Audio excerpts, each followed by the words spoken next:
Konsep dasar proses bisnis dan manajemen perkantoran. Mata pelajaran, proses bisnis dan manajemen perkantoran. Apa itu proses bisnis? Proses bisnis adalah kumpulan aktivitas yang saling terkait dan terstruktur yang memiliki tujuan untuk mencapai target tertentu entah barang maupun jasa. Dalam perkantoran, proses bisnis mencakup penerimaan data, pengolahan informasi, dan penyampaian hasil kerja. Elemen utama proses bisnis. Proses bisnis memiliki 3 elemen utama. Pertama, masukan atau input berupa data, dokumen, tenaga kerja. Alat kedua, proses yaitu langkah-langkah mengubah masukan menjadi hasil terakhir keluaran atau output yakni laporan, surat, arsip, layanan pengguna. Tujuan implementasi proses bisnis. Proses implementasi proses bisnis ada 4 yaitu meningkatkan produktivitas. Dengan sistem kerja yang teratur dan efisien, pekerjaan dapat diselesaikan lebih cepat dan hasilnya lebih optimal. Mempercepat penyelesaian tugas. Proses kerja yang terorganisir serta dukungan teknologi membantu mempercepat alur penyelesaian tugas. Meminimalkan kesalahan manusia. Penggunaan prosedur yang jelas dan sistem otomatisasi mengurangi kemungkinan terjadinya human error. Mendukung pengambilan keputusan dan kolaborasi antar divisi. Informasi yang akurat dan mudah diakses membantu pimpinan dalam mengambil keputusan serta memudahkan kerjasama antar bagian dalam organisasi. Manajemen perkantoran. Manajemen memiliki fungsi perencanaan, planning, menentukan tujuan organisasi serta cara terbaik untuk mencapainya. Pengorganisasian, organizing, menyusun struktur organisasi dan membagi tugas agar rencana dapat dijalankan secara efektif. Pelaksanaan, actuating, directing, menggerakkan dan memotivasi anggota organisasi untuk melaksanakan tugas sesuai rencana. Pengawasan, controlling, yaitu memantau dan mengevaluasi hasil pekerjaan untuk memastikan sesuai dengan rencana. Aktivitas utama dalam manajemen perkantoran mencakup pengelolaan informasi, korespondensi, penyimpanan dokumen, dan pelayanan internal, yang semuanya bertujuan untuk mendukung kelancaran operasional organisasi. Digitalisasi proses bisnis. Dalam era digital saat ini, pemanfaatan teknologi menjadi hal penting untuk meningkatkan efisiensi kerja di perkantoran. Berbagai aplikasi dan platform digunakan untuk mendukung kegiatan administrasi, mulai dari pencatatan, penyimpanan, hingga kolaborasi antar pegawai. Pencatatan digital, Google Form, Spreadsheet, digunakan untuk mengumpulkan dan mengelola data secara cepat, akurat, dan mudah diakses. Penyimpanan, Google Drive, OneDrive, berfungsi menyimpan dokumen secara online agar aman dan dapat diakses kapan saja.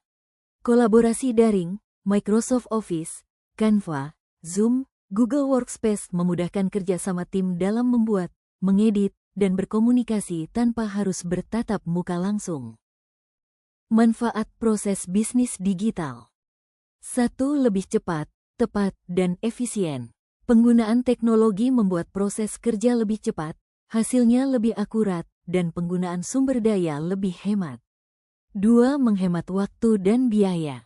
Digitalisasi mengurangi kebutuhan kertas, perjalanan, dan proses manual, sehingga pekerjaan selesai lebih cepat dengan biaya lebih rendah. 3. Fleksibilitas kerja, bisa di mana saja.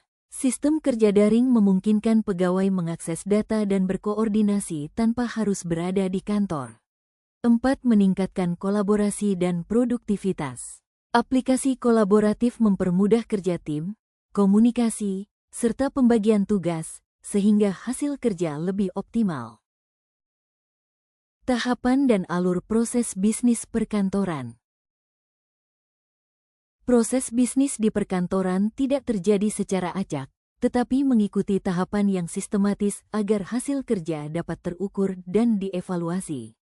Artinya, setiap kegiatan kantor mulai dari perencanaan, pelaksanaan, hingga pengawasan dilakukan berdasarkan prosedur yang jelas. Dengan demikian, pekerjaan menjadi lebih terarah, efisien, dan mudah dinilai efektivitasnya untuk perbaikan di masa mendatang. Tahapan utama proses bisnis perkantoran.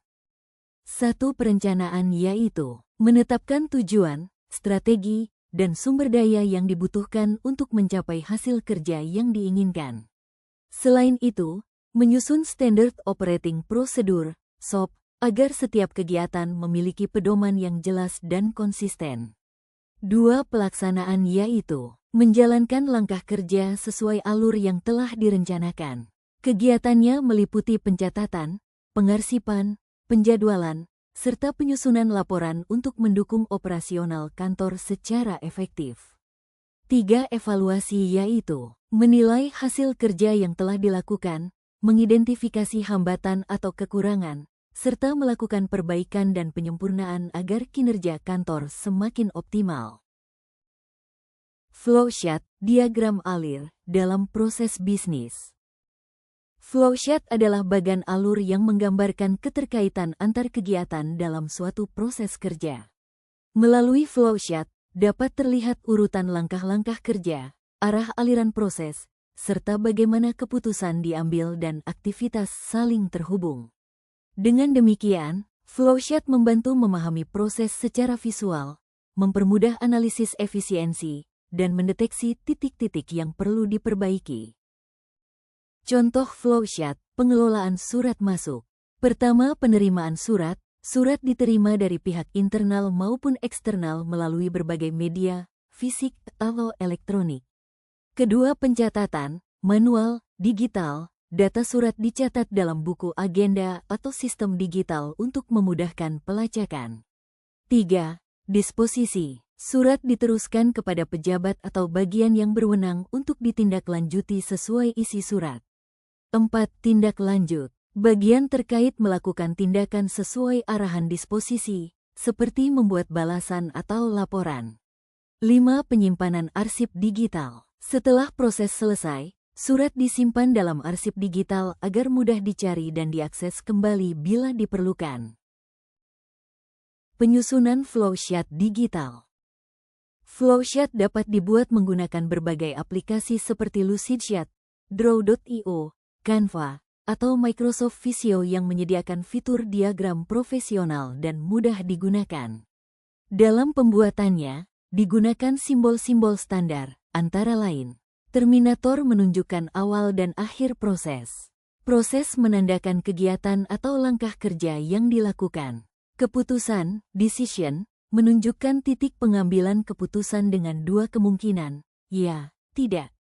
Dokumen melambangkan adanya dokumen atau laporan yang dihasilkan. Arah aliran, flow line, menunjukkan urutan atau arah hubungan antar langkah dalam proses.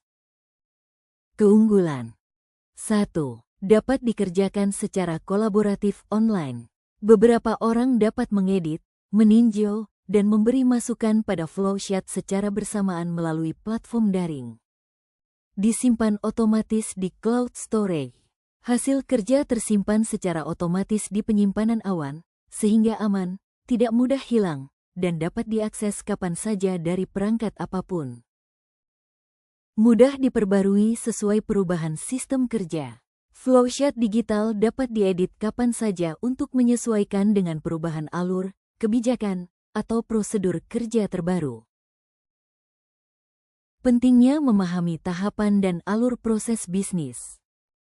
1. Membantu memetakan kegiatan administratif dalam organisasi. Flowchart berfungsi untuk menggambarkan urutan dan hubungan antar aktivitas administratif sehingga alur kerja lebih mudah dipahami oleh semua pihak. 2. Menyusun alur kerja digital yang efisien dan sistematis. Dengan bantuan teknologi, proses kerja dapat dirancang secara teratur, mengurangi duplikasi tugas, dan meningkatkan kecepatan penyelesaian pekerjaan. 3. Meningkatkan kemampuan adaptasi terhadap teknologi perkantoran modern. Penggunaan flowchart digital melatih pegawai agar terbiasa memanfaatkan aplikasi dan sistem berbasis teknologi dalam menjalankan tugas kantor. Layanan bisnis di dunia kerja dan simulasi digital. Konsep layanan bisnis. Pelayanan perkantoran berfokus pada pemberian layanan kepada pelanggan internal maupun eksternal dengan tujuan memenuhi kebutuhan serta menyelesaikan masalah secara cepat dan profesional. Pelayanan ini dilakukan dengan sikap responsif, ramah, dan sesuai prosedur agar kepuasan pelanggan tercapai.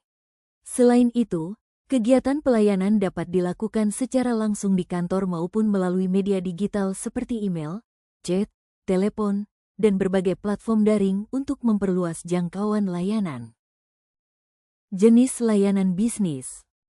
Layanan internal ditujukan untuk mendukung kelancaran operasional antar bagian dalam organisasi, seperti koordinasi antar divisi, penyediaan data, atau bantuan administratif.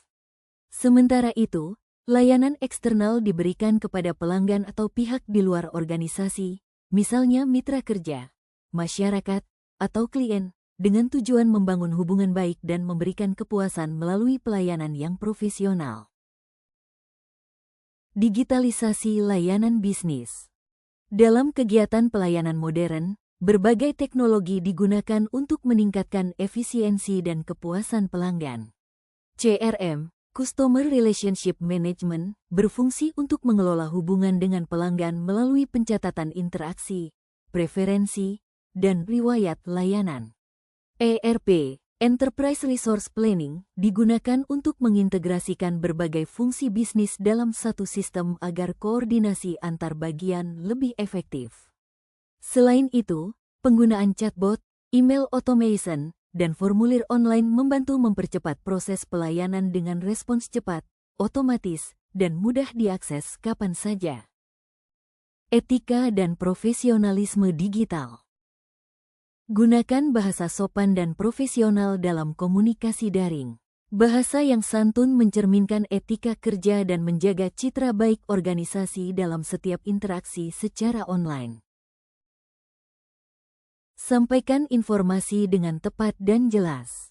Komunikasi yang akurat dan mudah dipahami membantu menghindari kesalahpahaman serta mempercepat proses pelayanan.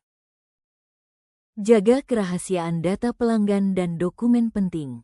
Menjaga privasi dan keamanan informasi merupakan bentuk tanggung jawab profesional yang penting untuk membangun kepercayaan pelanggan. Simulasi layanan digital. Siswa berperan sebagai petugas layanan yang menanggapi email pelanggan.